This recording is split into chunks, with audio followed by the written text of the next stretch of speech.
ചോദിക്കുന്നുണ്ട്. ഇന്ത്യയിൽ ഏറ്റവും കൂടുതൽ സർക്കാർ നിയമനങ്ങൾ നടത്തുന്നത് ഏത് സംസ്ഥാനത്തിലാണ്? കേരളമാണെന്നാണോ അങ്ങ് പറയാൻ പോണേ? കണക്കങ്ങനല്ലേ, ഞാൻ പറയുന്നതല്ല. കണക്ക് കേട്ടോ, കണക്ക് കേട്ടോ. 6 മാസക്കാലത്തിനിടെ ഞാൻ വായിക്കാം. കഴിഞ്ഞ 6 മാസക്കാലത്തിനിടയിൽ കേരളത്തിൽ മാത്രം നടന്ന നിയമനം 15,146 ആണ്. ഇവർ ഭരിക്കുന്ന സംസ്ഥാനം ഉത്തർപ്രദേശിൽ 2,886 ആകെ നടന്നത്. ഗുജറാത്തിൽ 1,120.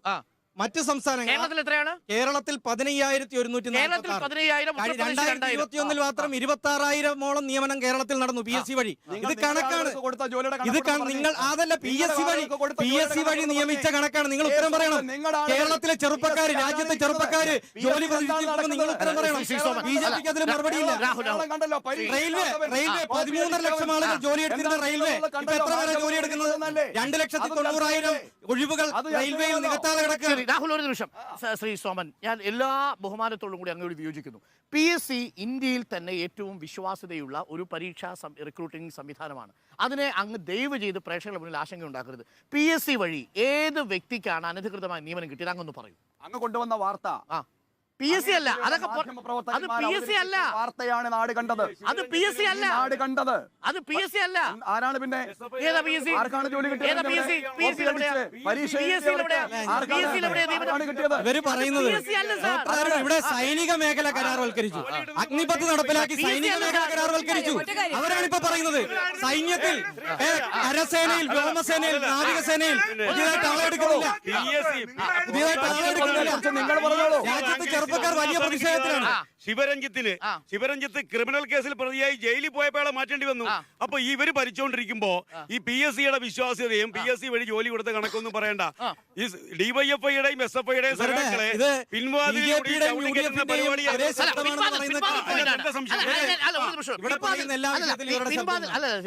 രാഹുൽ, ഇവർ പറയുന്നതിനകത്ത് പിൻവാതിൽ നിയമനത്തിന്റെ കാര്യത്തിൽ ഈ സർക്കാർ ഉഗ്രൻ പെർഫോമൻസ് ആണ് കാഴ്ചവെക്കുന്നത്. ആ പിൻവാതിൽ നിയമനത്തെ നിങ്ങൾ ഏതെങ്കിലും തരത്തിൽ ഡിഫെൻഡ് ചെയ്യുന്നുണ്ടെങ്കിൽ അതിനോട് ഞാൻ വിയോജിക്കുന്നു. പക്ഷേ ശ്രീ സോമൻ പറഞ്ഞതുപോലെ PSC വഴി നടത്തുന്നത് മുഴുവൻ തട്ടിപ്പാണെന്ന് പറഞ്ഞാൽ അത് അംഗീകരിക്കാൻ കേരളത്തിന് കഴിയും. അവിടെയും പിൻവാതിൽ നിയമനങ്ങളുണ്ട്.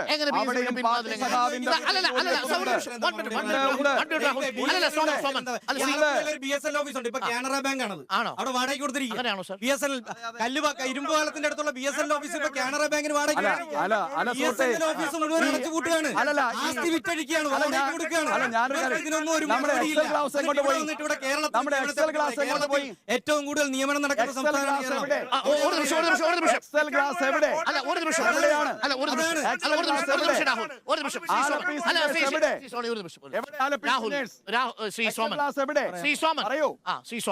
നമ്മൾ PSC വിടാം. നിയമനത്തിന്റെ കാര്യത്തിൽ നമ്മൾ കണക്ക് പറഞ്ഞാൽ കേരളത്തിൽ തോൽപ്പിക്കാൻ ഒരു സംസ്ഥാനവുമില്ല.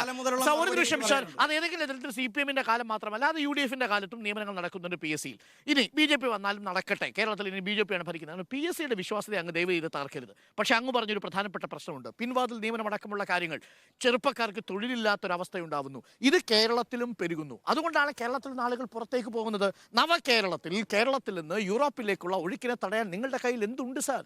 യൂറോപ്പിലേക്ക് കേരളത്തിൽ നിന്ന് വിദ്യാർത്ഥികൾ പോകുന്നതിന്റെ കാരണം എന്താ? കേരളത്തിന്റെ വിദ്യാഭ്യാസ മേഖല സംഘടന എന്താ കാര്യം? ഒറ്റ വാക്ക് ഉത്തരം പറയാം. SFI എന്ന് പറയുന്ന ഒരൊറ്റ സംഘടന, അതിന്റെ നേതാവായിരുന്നു. അതിന് ഒറ്റ വാക്കിൽ ഉത്തരം പറയാം. എന്തുകൊണ്ട് കുട്ടികൾ പാവപ്പെട്ടവന്റെ അല്ലല്ല ഇപ്പോ നമ്മള് ബാങ്ക് സോണി ഉണ്ടാക്കല്ലേ ഇപ്പൊ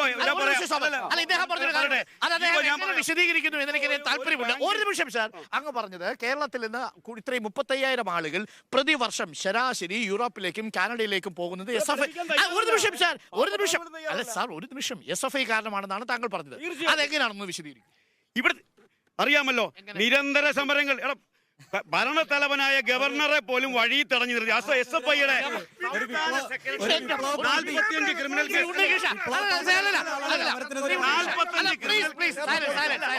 45 ഞാനൊന്ന് പറഞ്ഞോട്ടെ. ഒരു SFIയിൽ ഞങ്ങളൊക്കെ കോളേജിൽ പഠിച്ചിരുന്ന കാലത്ത് SFI വലിയ സംഘടന തന്നെയാണ്. പക്ഷെ ഇപ്പൊ അതാണോ അവസ്ഥ? 45 ക്രിമിനൽ കേസിലെ പ്രതിയാണ് SFIയുടെ സംസ്ഥാന സെക്രട്ടറി ആർഷോ.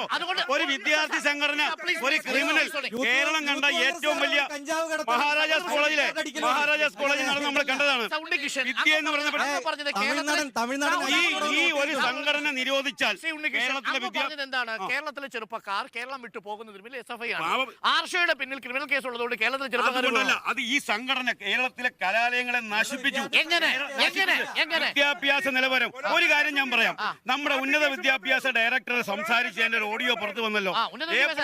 എ പ്ലസിനെ പറ്റി പറഞ്ഞു തരാം. ഞങ്ങളാരുമല്ലല്ലോ, ഈ ഗവൺമെന്റിന്റെ കീഴിൽ പ്രവർത്തിക്കുന്ന ഉദ്യോഗസ്ഥൻ പറയാ, അയാളെ മുഖ്യമന്ത്രി വിളിച്ച് ശാസിച്ചാൽ മാപ്പ് പറഞ്ഞു പറഞ്ഞു. ഒരു സത്യം പറഞ്ഞു. കേരളത്തിലെ നശിപ്പിച്ചു ഉന്നത വിദ്യാഭ്യാസ. 10ാം ക്ലാസ് കഴിഞ്ഞവരാണ് IELTS പാസ്സായി യൂറോപ്പിൽ പോകുന്നത്. അയ്യോ, ഞാൻ പറഞ്ഞല്ലോ, എ പ്ലസ് കിട്ടാത്തവർക്ക് എങ്ങനെ IELTS കിട്ടുക? A+ന്റെ അവസ്ഥ പറഞ്ഞ ആരാ? അവരെങ്ങനെ IELTS അവരെങ്ങനെ യൂറോപ്പിൽ പോകുന്നത്? അല്ലല്ല, കേരളത്തിലെ വിദ്യാഭ്യാസ കലാലയങ്ങളെ തീഷ്ണമായി സമരങ്ങൾ എന്ന് പറഞ്ഞിട്ട് അധ്യാപകർക്ക് സമാധാനമായി പഠിപ്പിക്കാൻ പറ്റുന്നില്ല. കഴിഞ്ഞ വർഷം പ്രിൻസിപ്പൽമാർ ഈ 7.5 വർഷം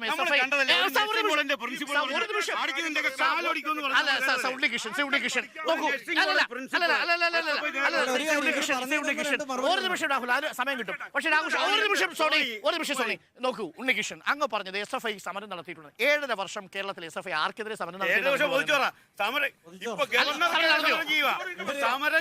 ഭരിക്കുന്നത് CPM ആണ്. അവിടെ SFI സമരം ചെയ്തിട്ടുണ്ടോ? ഞാൻ ചോദിക്കട്ടെ, അപ്പൊ ഈ പിള്ളേർ എങ്ങനെയാ യൂറോപ്പിലേക്ക് പോകുന്നത്? SFI കാരണമാണെന്ന് അങ്ങ് പറയുന്നത്. സർട്ടിഫിക്കറ്റിന് കടലാസിന്റെ വിലയില്ല. ആ സർട്ടിഫിക്കറ്റ് അല്ലേ യൂറോപ്പിലേക്ക് പരിഗണിക്കുന്നത്? പലരും ഇനി പണി മേടിക്കുന്നുണ്ട്. കാര്യം ഞാൻ പറയാം. നമ്മൾ നിഖിൽ എന്ന് പറഞ്ഞ പയ്യന്റെ വ്യാജം ആരാ ജയിലിൽ പോയ യൂത്ത് കോൺഗ്രസിന്റെ അവർക്ക് സ്വന്തമായിട്ടല്ല നാട്ടുകാർക്ക് അടിച്ചു കൊടുത്തു. നാട്ടുകാർക്ക് രാജസ്ഥാൻ ഇലക്ഷൻ കമ്മീഷന്റെ ID കാർഡ് കഞ്ചാവ് കടത്തുന്നു. രാഹുൽ അതായത് വാദങ്ങൾ നമ്മൾ അവതരിപ്പിക്കുമ്പോൾ കേരളത്തിൽ ഒരു നിമിഷം പ്ലീസ്, കേരളത്തിലെ നവകേരളത്തെ നിർമ്മിക്കാനുള്ള ഒരു സദസ്സ് നടക്കുമ്പോൾ നമ്മളിങ്ങനെ കാടടച്ച് ആക്ഷേപിച്ചിട്ട് കാര്യമില്ല. ടു ദ പോയിന്റിലേക്ക് എത്തിയാൽ ഈ നവകേരള സദസ്സിനെ നിങ്ങൾ എതിർക്കുന്നത് എന്നൊരു ചോദ്യമുണ്ട്. ആ ചോദ്യത്തിനാണ് എനിക്ക് ഉത്തരം വേണ്ടത്. നവകേരള സദസ്സിനെ നിങ്ങൾ എതിർക്കുന്നത് എന്തിന്? കൃത്യമായി പറയൂ, സാധാരണക്കാർക്ക് മനസ്സിലാവുന്നു. നവകേരള സദസ്സ് തട്ടിപ്പായുണ്ട്. എങ്ങനെ?